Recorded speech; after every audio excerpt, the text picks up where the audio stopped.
Dan dalam perhitungan saya, KCIC ini tidak akan survive tanpa dukungan dari luar. Untuk membayar bunga saja tidak cukup.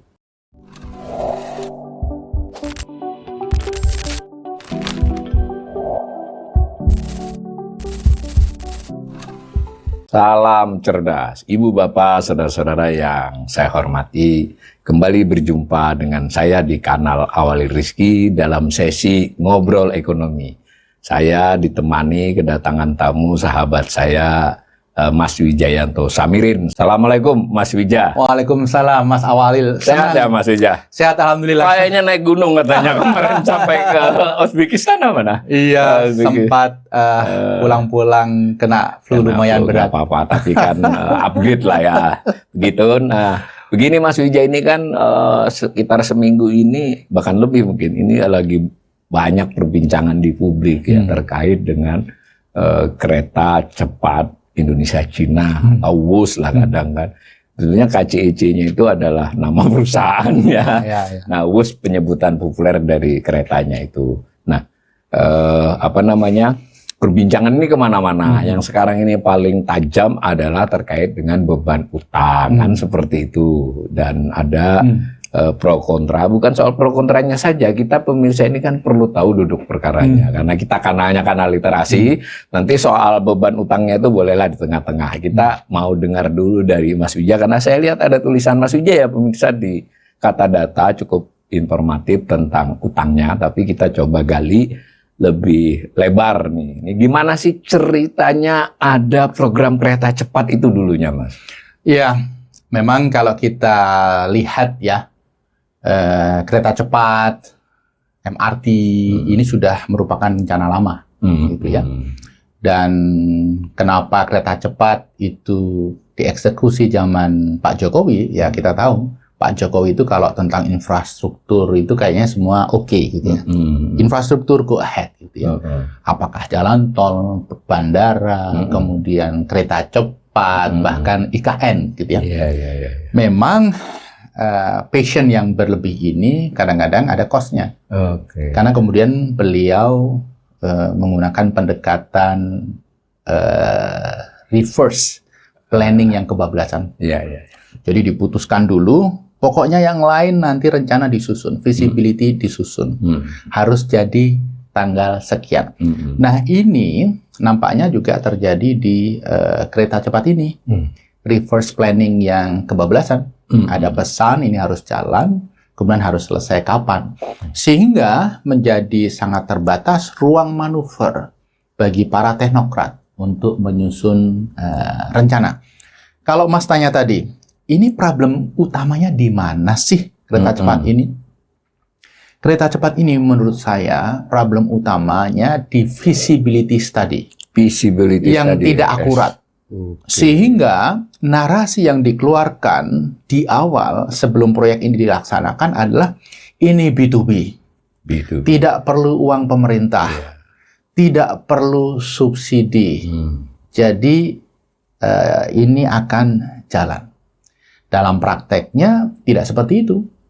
Memang dalam prakteknya juga di banyak proyek infrastruktur seperti ini, apalagi mass rapid transportation atau public transportation high-tech seperti ini, pasti ada keterlibatan uang negara. Bahkan di negara maju sekalipun. Di negara maju sekalipun, bahkan di Indonesia untuk proyek-proyek yang lain, LRT, MRT fase 1, MRT fase 2, semua ada keterlibatan negara.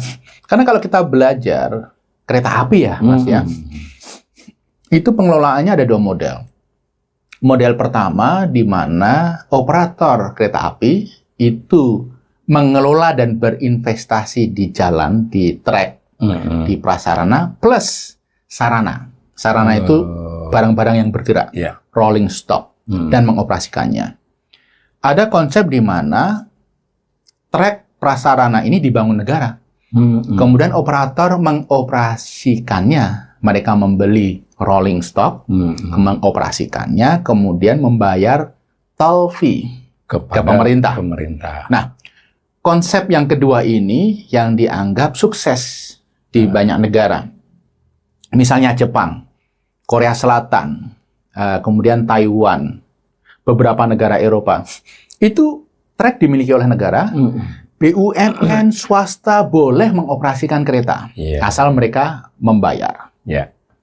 Jadi berbeda dengan konsep yang satunya lagi, di mana operator mengoperasikan rolling stock, memberikan layanan sekaligus berinvestasi sekarang. Contoh yang tipe ini adalah di Amerika. Amtrak. Amtrak itu kenapa nggak kemana-mana? Kenapa nggak maju? Mereka kedodoran. Harus membangun trek, kemudian pada saat yang bersamaan harus memanage rolling stock, memberikan layanan. Kayaknya sejak zaman cowboy itu begitu Amerika. Jadi di Amerika itu trek itu mayoritas sekitar 90% itu dimiliki perusahaan logistik, transportasi barang. Kemudian sisanya dimiliki oleh Amtrak. Jadi Amtrak di trek-trek gemuk memiliki trek, membangun investasi merawat. Kemudian di trek-trek yang dia tidak punya treknya, dia menyewa dari perusahaan swasta. Itu dia Amtrak dari dulu sampai ke sana sampai sekarang nggak kemana-mana. Dari sisi kualitas layanan, kalau kita naik Amtrak itu seperti kembali ke tahun 1970-an, 80-an. Gitu. Kecuali ada produk baru ya dari Washington DC ke Boston namanya Acela. Tapi itu pun dibandingkan dengan kereta yang kita miliki, Jepang, Korea, Eropa jauh. Tapi bahwa kita ada proyek kereta cepat itu sebetulnya ya masuk akal dan di banyak negara seperti itu ya dari sisi itunya ya Mas. Begini, atau bagaimana melihatnya? Bahwa kita butuh kereta cepat, iya. Tapi apakah sekarang, atau 5 tahun dari sekarang, atau 10 tahun dari sekarang, itu ditentukan oleh waktu 2014 nih, kita bicara 2015. Oleh visibility study-nya. Nah, sayangnya waktu itu visibility study-nya mengatakan, ini layak dengan kondisi fiskal kita yang terbatas. Kenapa?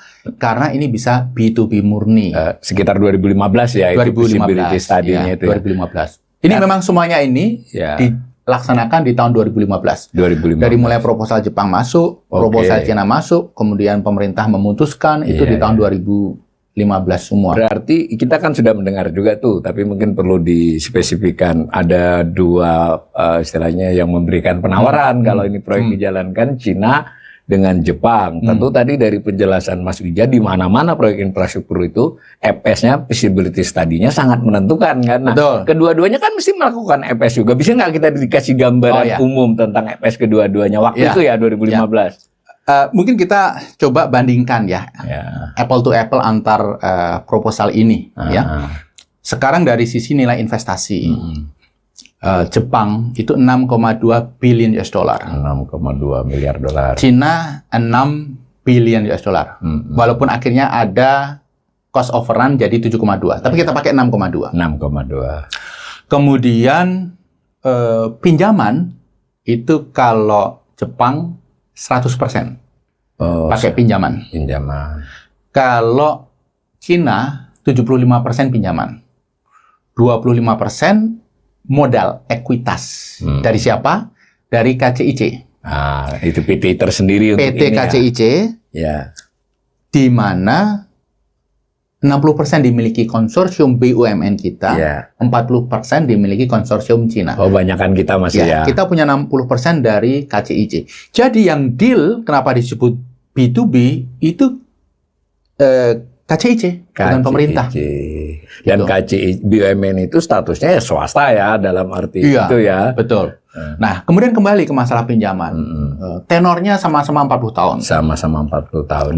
Di FS-nya itu ya, di visibility study-nya. Di proposalnya. Di proposalnya, maaf. Di proposalnya. Kemudian yang kedua, bunganya kalau Jepang itu 0,1%. Kalau dari Cina, ini ada dua komponen. Kalau yang US dollar bunganya 2%. Kalau yang renminbi bunganya 3,5%. Kalau kita kemudian bertanya, ini 0,1%, ini 2%, 3,5%, kok bisa berbeda?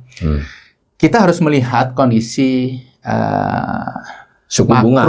Suku bunga negara itu waktu itu.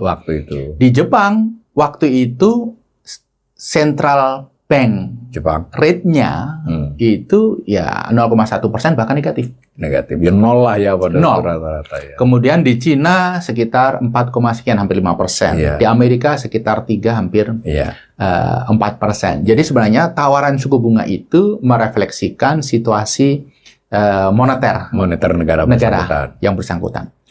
Kalau ditanya Jepang murah, betul 0,1 murah, tetapi relatif terhadap Bank of Japan reference rate sebenarnya dekat. Kalau Cina 3,5%, tapi itu agak jauh di bawah suku bunga Central Bank of China waktu itu. Jadi itu dari sisi suku bunga.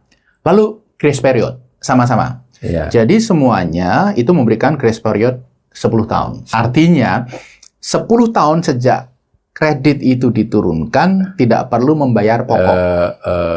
Membayar pokok. Hanya bunga. Bunga juga ada tahunnya. Ada tahunnya. Berapa Nah, kemudian Jepang, Cina sama, grace period 10 tahun. Yeah. Bagaimana dengan bunga?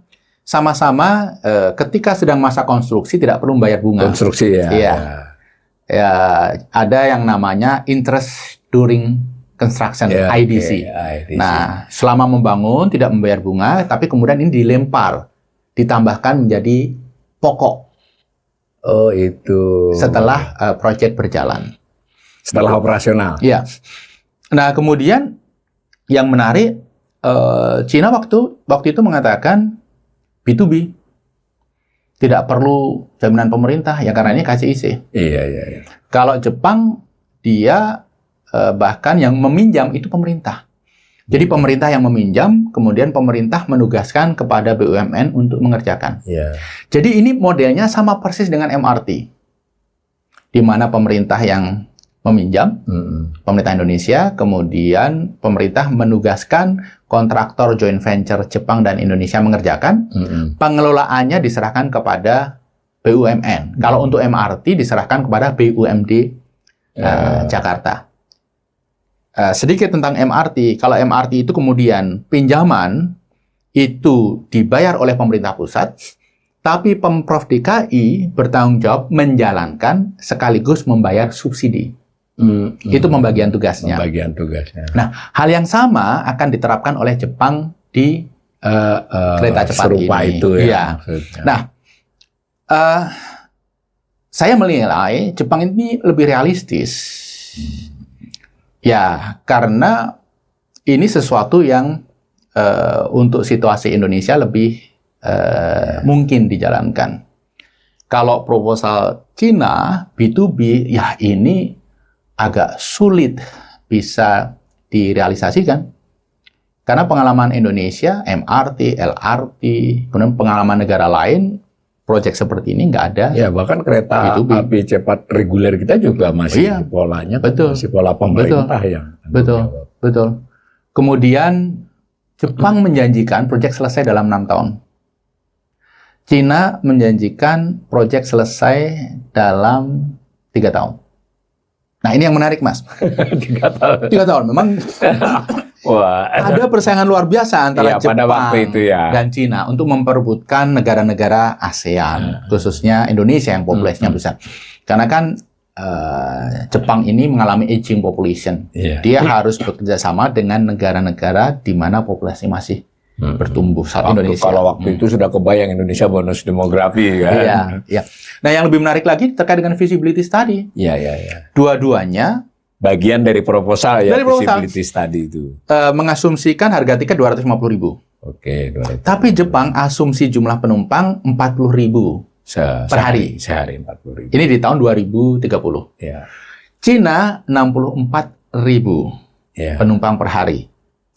Padahal di tahun ketika sudah optimal ya. Ya, tahun 2030 itu berbagai studi yang kredibel mengatakan mobilitas jumlah penumpang Jakarta-Bandung itu sekitar 100.000 hingga 120.000 per hari untuk seluruh transportasi. Seluruh transportasi.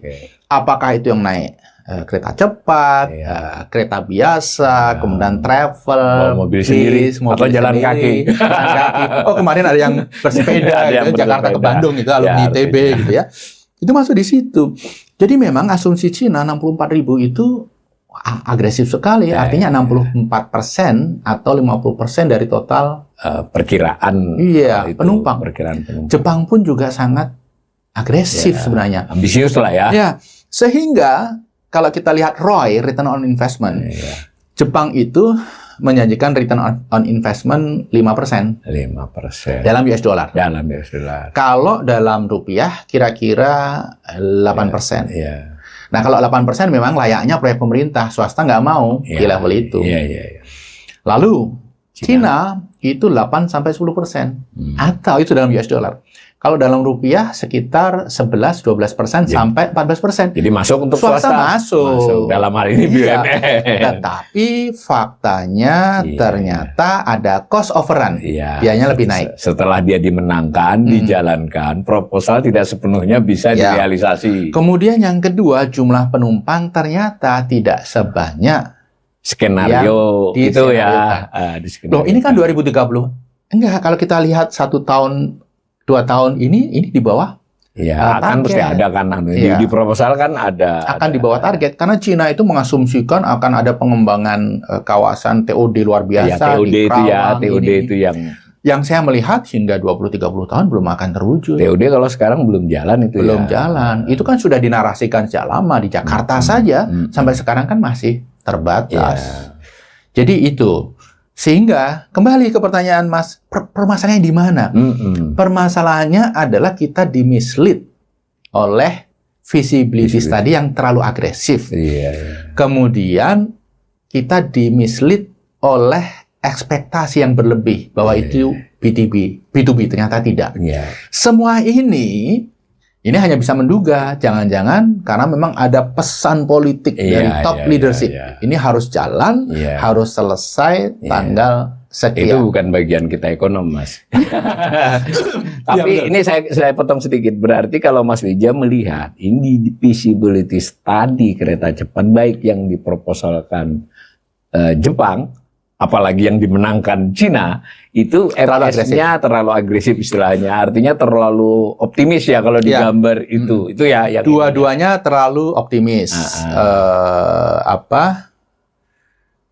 Cina sangat agresif ya, sangat optimis. Tentang Jepang bagaimana? Senario Jepang pun saya juga tidak yakin akan terwujud. Karena cuma bagaimanapun tadi sampean mengatakan tuh kalau Jepang sedikit lebih konservatif, agak dinyatakan gitu loh. Betul. Jepang ini juga terlalu agresif.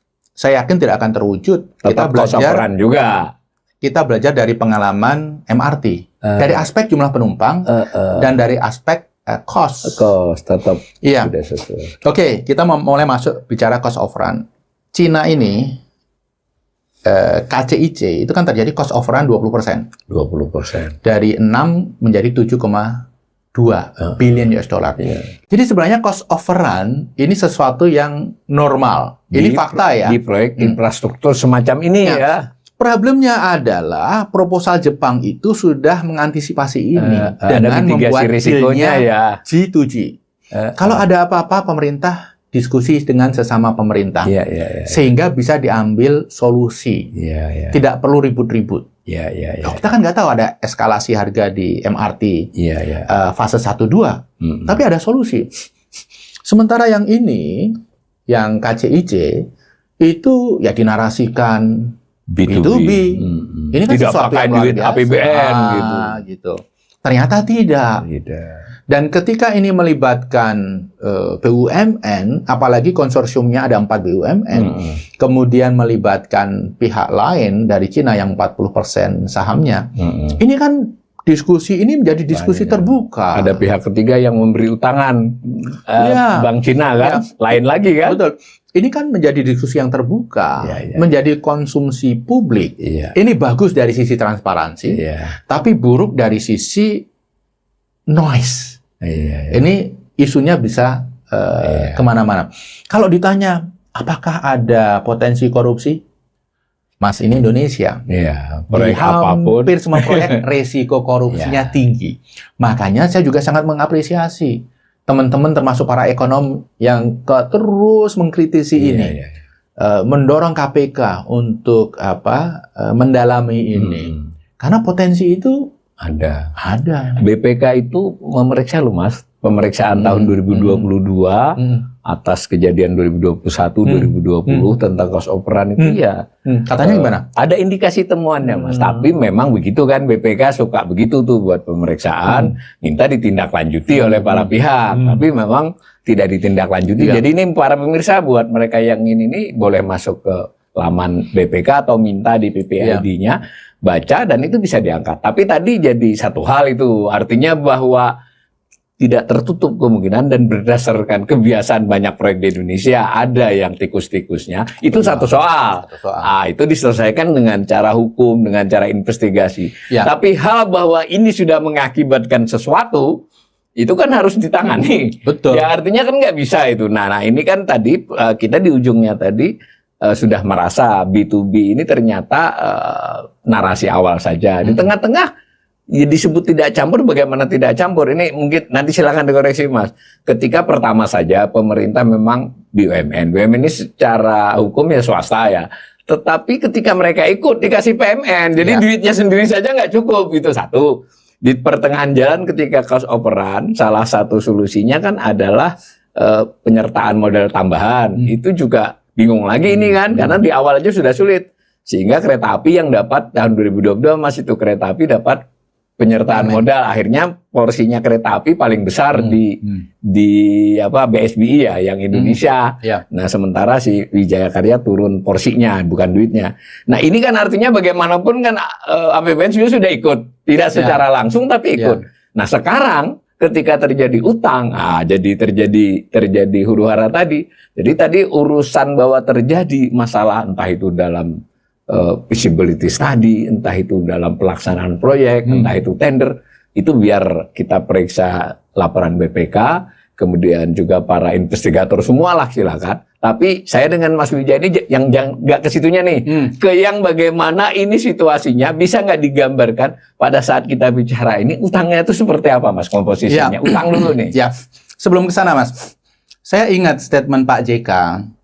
Jadi kalau kita negosiasi dengan Cina, itu kita bisa negosiasi sambil tidur, karena semuanya simple. Tapi setelah tanda tangan kontrak, kita nggak bisa tidur. Kalau negosiasi dengan Jepang, kita nggak bisa tidur ketika negosiasi, tapi ketika tanda tangan kontrak, jalan proyek, kita bisa tidur. Ini bagus. Ini pengalaman dari kerjasama Jepang dengan Cina di banyak proyek ya. Nah, memang ini terbukti. Deal dengan Cina ini ketika negosiasi cepat. Tapi kemudian setelah tanda tangan kontrak, kita nggak bisa tidur. Banyak pihak nggak bisa tidur nih karena noise yang terjadi sana sini gitu ya. Nah, tapi kembali problem utamanya sebenarnya bukan Cina atau Jepang, karena ekspektasi. Jepang menjanjikan ekspektasi ini berat loh, ini sebenarnya nggak visible loh, ini suram. Jadi pemerintah harus terlibat. Jadi istilahnya memang kalau pemerintah nggak ikut campur secara bisnis ini nggak layak. Kira-kira Jepang dari awal mengingatkan itu kan? Jadi Jepang itu bahkan bukan jaminan pemerintah, tapi pemerintah yang berhutang. Jadi langsung. Kalau yang Cina ini semuanya kelihatan indah, B2B, tapi kemudian realitanya nggak seperti itu. Orang unhappy karena ada deviasi antara promise dan delivery, antara ekspektasi dan reality. Gitu. Nah, terkait utang. Utang ke Cina, ya. Total project kan sekitar 6 triliun ya. 6 billion US dollar. Itu 25 dibiayai oleh ekuitas, oleh modal konsorsium. KCIC. Kemudian 75% dibiayai oleh utang itu tadi. Utang kepada Bank of China ya. Jadi kita tidak boleh mengasumsikan bahwa hutang Indonesia, konsorsium Indonesia itu 6. Bukan. 6 dikalikan 75% dikalikan 60%. Iya, karena kita 60%. Nah, berapa itu angkanya ya? Ya, nanti bisa kita hitung kalkulator ya. Mungkin sekitar 3, sekian. Itu utang kita sebenarnya. Jadi bukan 6 triliun itu semua utang kita. Karena kan 6 triliun ini dimiliki oleh KCIC. Di mana KCIC ini equity-nya 25%, menanggung utang itu ya. Kemudian utangnya 17%. Ya, bukan 6 triliun utangnya. Ya. Kemudian di KCIC konsorsium BUMN itu juga punya 60%. Ya. Jadi utang kita waktu itu adalah 6 triliun dikalikan 75% dikalikan 60%. Sekitar 3, sekian triliun. Jadi bukan 6. Kemudian ada eskalasi cost of run naik 1,2 menjadi 7,2. Cara ngitungnya sama lagi. Supaya komposisi KCIC Tetap. itu ekuitasnya 25%, KCIC harus menambah modal. Berapa? 25% dari 1,2 billion US dollar. Yang disetor oleh Indonesia 60% dari itu. Ya, oke. Nah, kemudian pemerintah menugaskan KAI. Iya, dikasih duit tapi injek, dikasih PMN. Iya. Nah, sehingga kepemilikan KAI menjadi dominan di konsorsium BUMN kita. Gitu.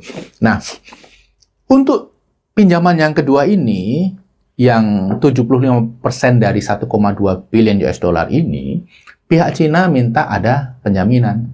Oh, yang ini ya, yang di cost of run ini ya. Ya. Kalau dari sisi Cina, make sense nggak? Make sense. Karena dia sudah melihat ini resikonya kok tinggi nih. Meningkat lah. Meningkat nih.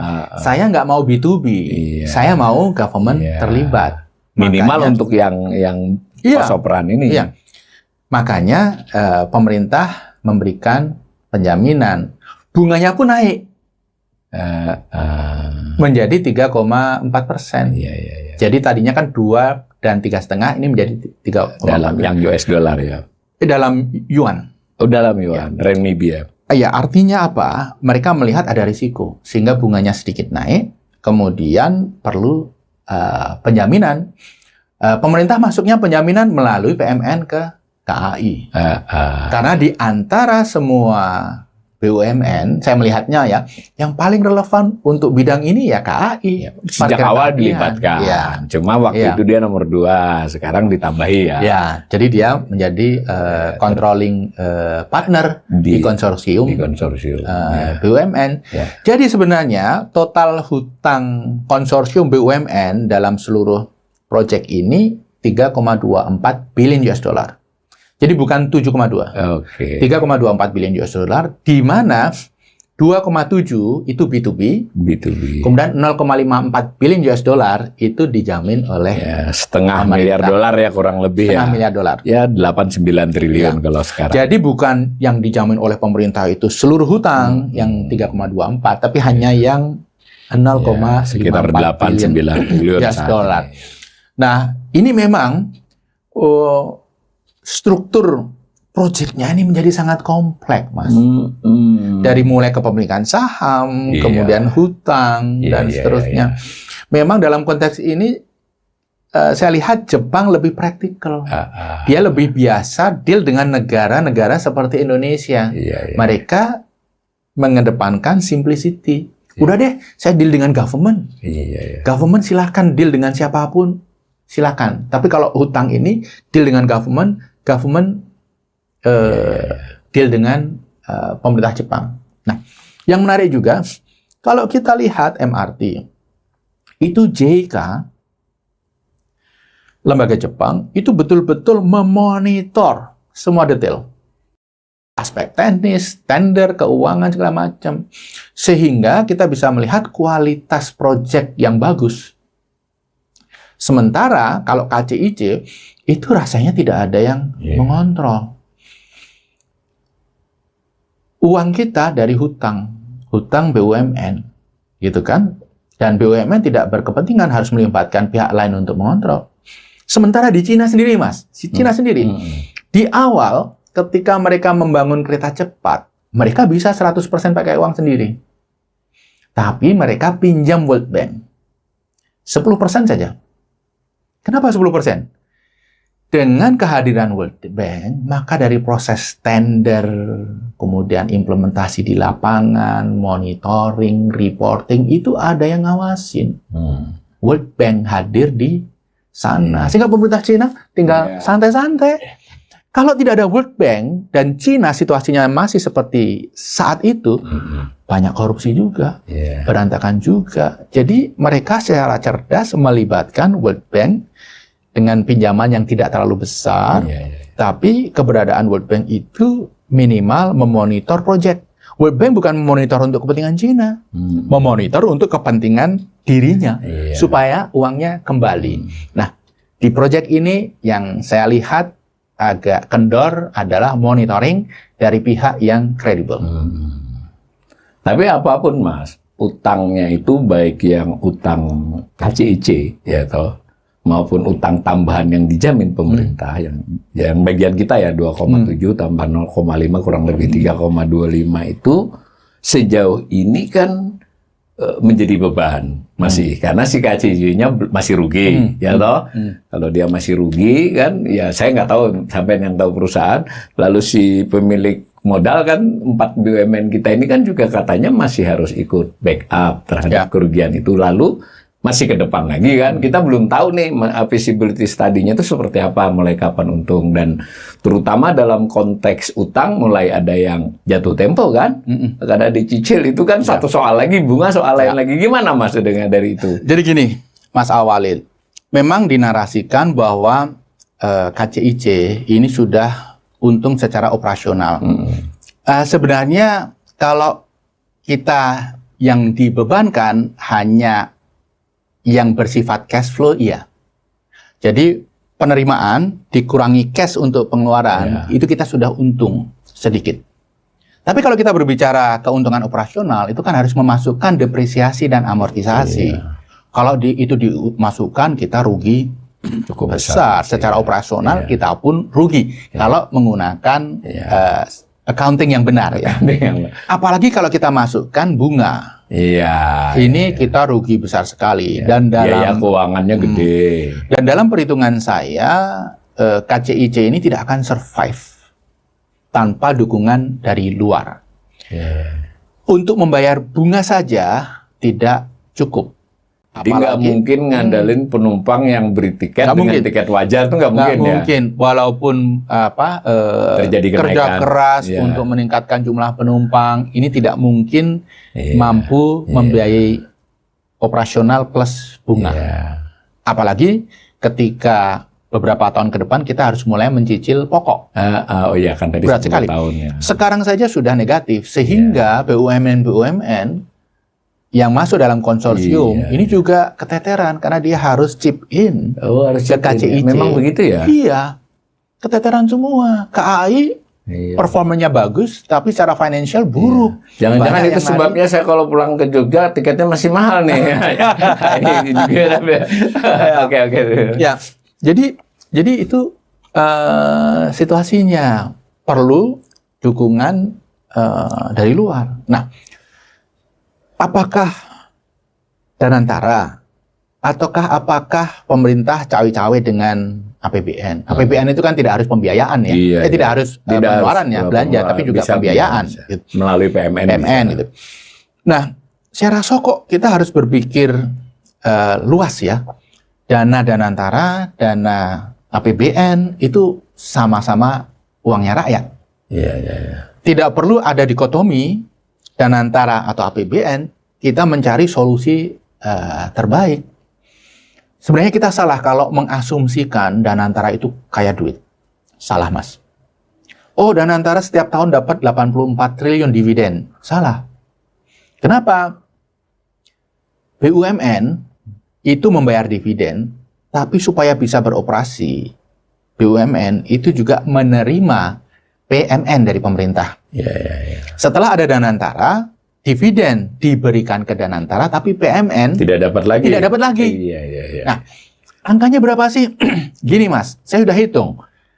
5 tahun terakhir, selisih antara dividen selama 5 tahun dengan yang PMN dikurangi dengan PMN selama 5 tahun.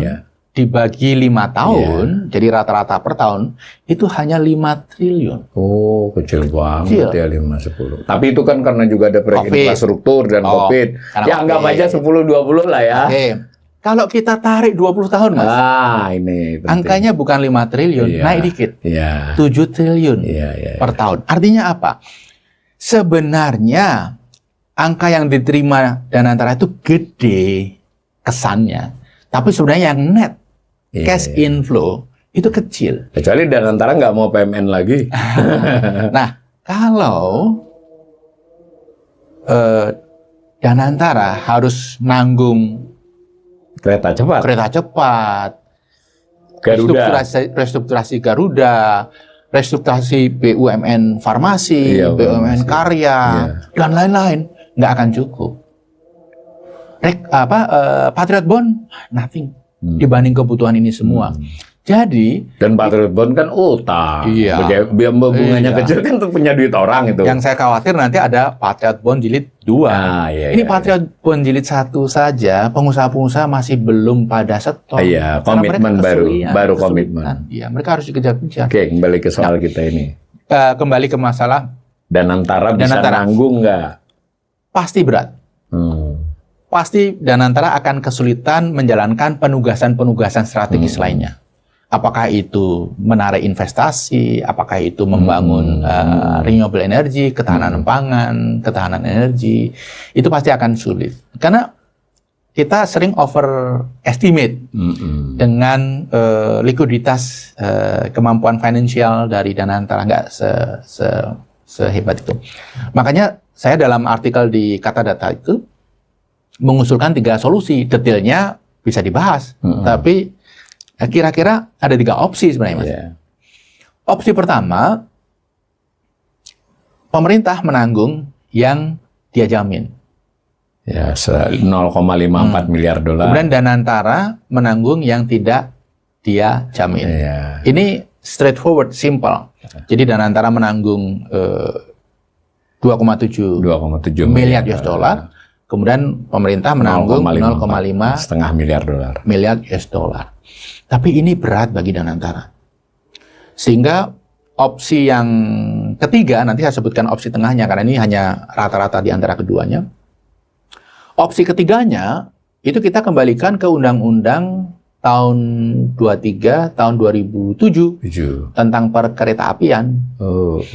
Di mana dalam undang-undang itu dituliskan, prasarana itu sesuatu yang tidak bergerak. Rel, kemudian stasiun, fasilitas listrik, itu dibangun oleh negara dan dimiliki oleh negara. Nah, kemudian sarana itu yang rolling stock, biaya operasional, kantor-kantor yang tidak terkait dengan operasional kereta api, kemudian stasiun yang tidak terkait langsung dengan operasional kereta api, itu dibangun dan dimiliki oleh operator. Nah, sebenarnya Mas, sebelum kita diskusikan lebih jauh, Undang-Undang Nomor 23 tahun 2007 ini merupakan asal muasal transformasi kereta api di Indonesia. Dulu itu nggak jelas.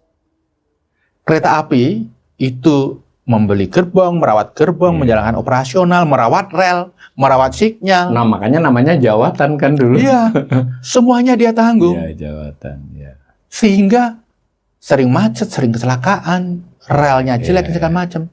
Muncul undang-undang ini sehingga KAI bisa fokus ke pelayanan. Jadi prasarana menjadi fokus pemerintah. Sehingga pemerintah Pak SBY, SBYJK kemudian yang paling agresif zaman Pak SBY Budiono itu membangun dual track. Memperbaiki track kereta api kita. Yang sudah direncanakan lama tapi nggak deliver, sekarang deliver ya. Karena itu nggak murah. Ada pembahasan lahan, ada biaya macam-macam, dan rel harus diganti. Nggak bisa PT KAI. Bantalan, tadinya ada yang kayu, ada yang beton, diganti beton semua standar, bagus. Dual track sehingga bisa cepat, nggak ada kecelakaan, bisa on time. Itu gara-gara undang-undang ini. Nah, ini sebenarnya mengcopy apa yang dimiliki oleh Jepang, Korea Selatan, kemudian Taiwan, dan beberapa negara Eropa. Jadi kita melakukan migrasi dari konsep Amerika dengan Amtrak-nya ke konsep negara-negara yang dianggap berhasil dalam mengelola kereta apian. Nah, kembali ke solusi ketiga tadi. Ini satu opsi yang menarik untuk dibahas. Jadi ke depan kembalikan saja ke undang-undang. Seperti yang kereta api lainnya yang reguler di Indonesia. Iya, seperti konsep yang sudah terbukti sukses baik di luar negeri maupun di Indonesia. Iya. Jadi ada baiknya dipikirkan kenapa tidak di-split antara prasarana dan sarana. Prasarana kembali seperti konsep UU dibiayai oleh pemerintah dan dimiliki oleh pemerintah. Sarana diinvestasi dan dibiayai oleh operator. Nah, kalau menggunakan pembelahan itu kira-kira berapa sih? Kira-kira 80% itu untuk infrastruktur. Prasarana. Prasarana dan 20% itu untuk rolling stock, sarana dan lain-lain. Overhead, kantor dan lain sebagainya. Jadi di-split aja 80-20. 80 ditanggung pemerintah, 20 ditanggung oleh operator. Kalau nanti kita suatu saat sudah mulai punya kapasitas fiskal, mau bikin Bandung Surabaya, silakan. Tapi dengan konsep yang benar. Jangan menengkopi apa yang dilakukan di Jakarta, Bandung ini yang banyak masalahnya. Nah, itu opsi ketiga. Jadi opsi kedua ya sangat simpel aja, dibagi 50-50 Danantara dan pemerintah. Nah, ini saya bersyukur Pak Prabowo menugaskan Pak Airlangga sebagai Menko Perekonomian, kemudian Pak Rosan sebagai CEO Danantara dan Menteri Investasi, dan Pak Purbaya Menteri Keuangan untuk duduk bareng menemukan solusi.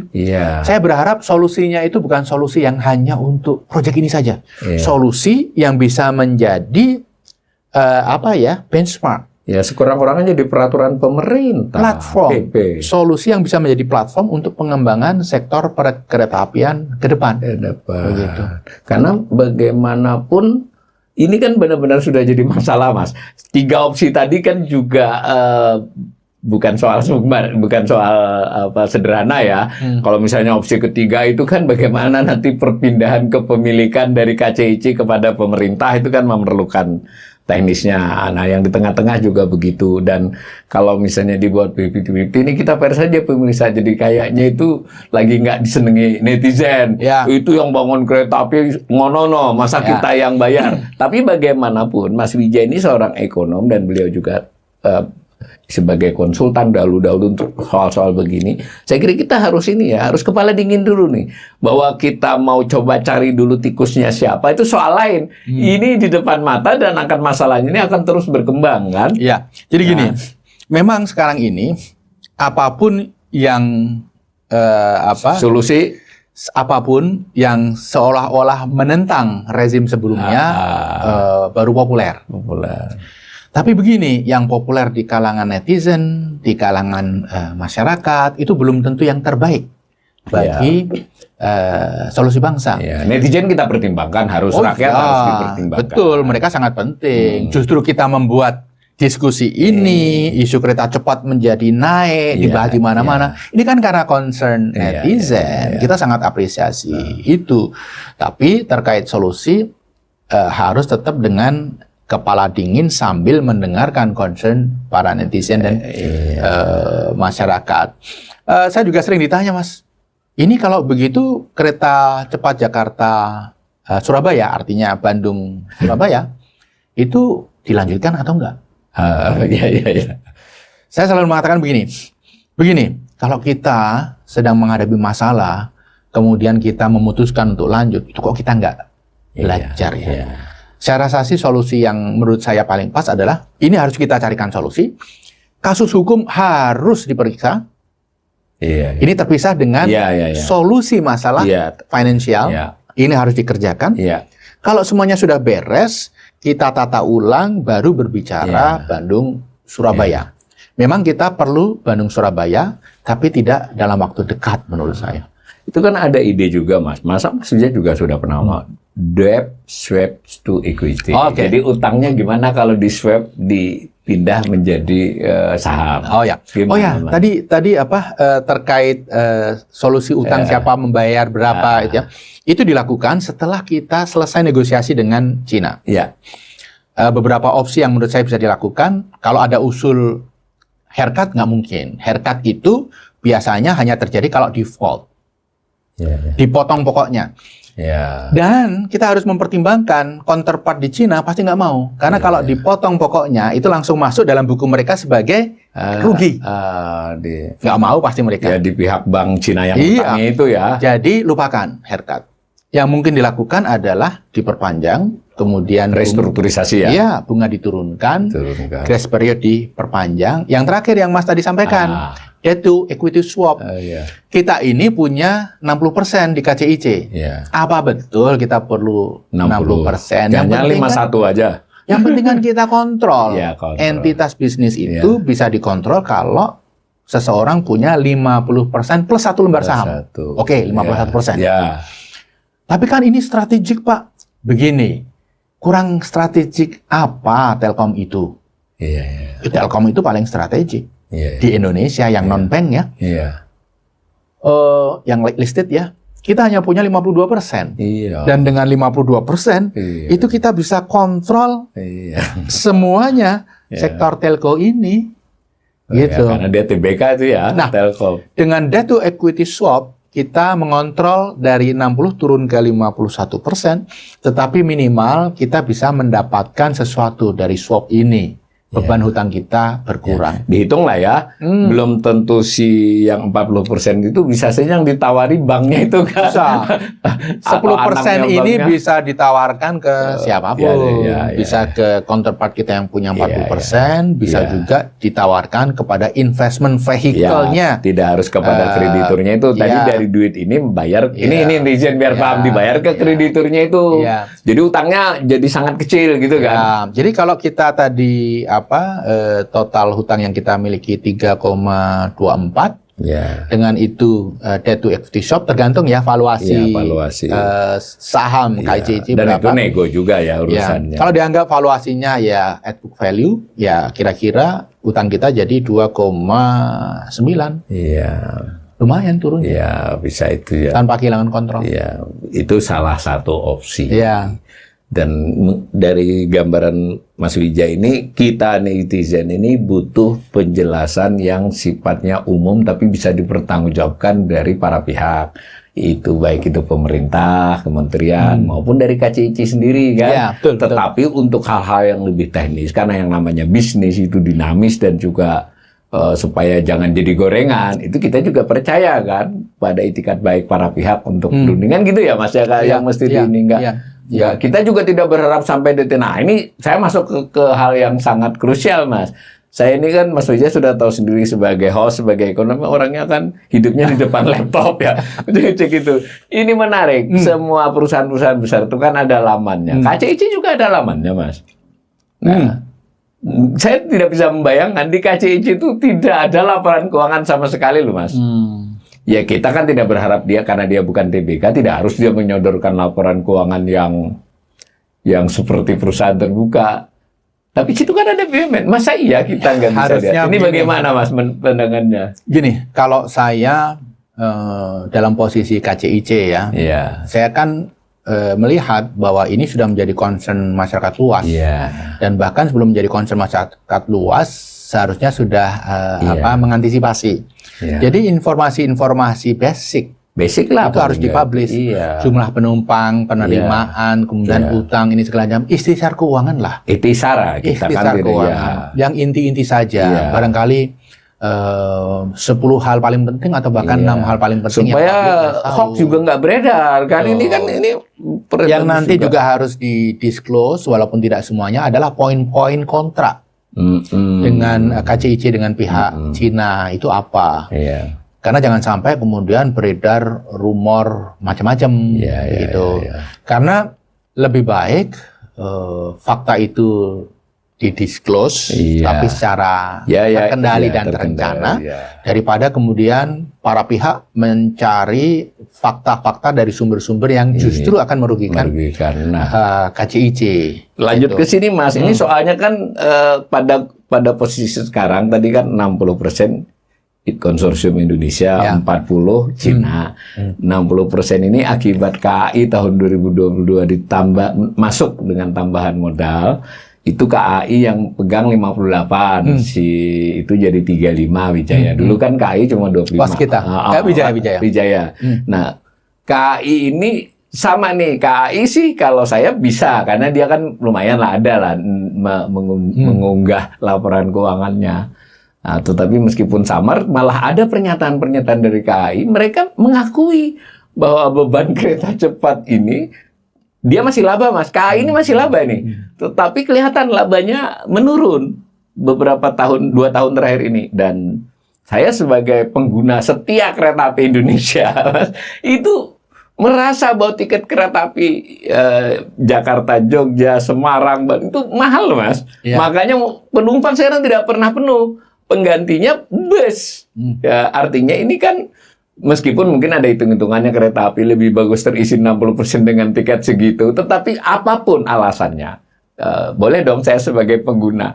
Ini layanan publiknya kereta api dalam hal ini harga, itu cukup terganggu. Kan maksud saya kalau itu tidak segera diselesaikan, benar nggak pandangan saya? Kalau nggak diselesaikan soal utang kereta api cepat ini bukan soal kereta api cepat saja, ada kereta api Indonesia di dalamnya. Gimana, Mas? Jadi, kalau tidak dibantu, nanti pasti kondisi keuangan 4 BUMN itu akan terganggu, khususnya kereta api. Khususnya kereta api. Karena dia punya paling banyak. Kemudian tidak tertutup kemungkinan kualitas layanan turun. Karena misalnya Mas sebagai CEO KAI, kan ini ada sesuatu yang harus jadi kos lah. Ini ada sesuatu yang harus dicukupi. Kalau ini besar, kalau tidak di-serve, maka perusahaan saya akan masuk dalam kategori technical default, jelek banget. Ya pasti akan ada alokasi uang ke sana. Makanya untuk yang lain-lain kemungkinan turun. Nah, akhir-akhir ini kan banyak kereta kecelakaan, keluar. Jangan-jangan suatu saat ketika ada penghematan di aspek-aspek security, itu membuat keamanan dan kenyamanan turun. Jangan sampai. Kereta api ini sudah sangat bagus. Sangat bagus, Mas. Komplainnya tidak hanya dari penumpang, Mas. Dari teman-teman saya yang kerja di KAI. Komplain. Ini bonus saya, pemirsa ya. Bonus saya tahun ini kok jadi kecil banget. Ini untuk menambahi urgensi penjelasan Mas Wijaya. Nanti kita minta closing statement-nya bahwa jangan, netizen juga harus besar hati nih bahwa urusan kereta cepat ini bukan kita mau menuduh si A si B anti ini.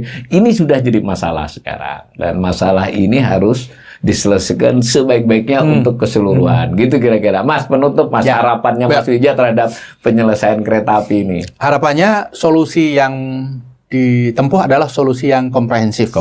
Komprehensif itu apa? Isu hukum dijalankan dengan sebaik-baiknya. Karena dengan ini publik, masyarakat akan punya trust. Ini. Betul. Kemudian yang kedua, isu keuangan operasional itu juga harus dihandle. Kita harus memastikan KAI dan BUMN lain itu bisa beroperasi dengan baik. Kita harus mencari solusi-solusi yang holistik. Tidak boleh lagi kita memperdebatkan ini uangnya Danantara, ini uangnya KAI, ini APBN. Semuanya adalah uang rakyat.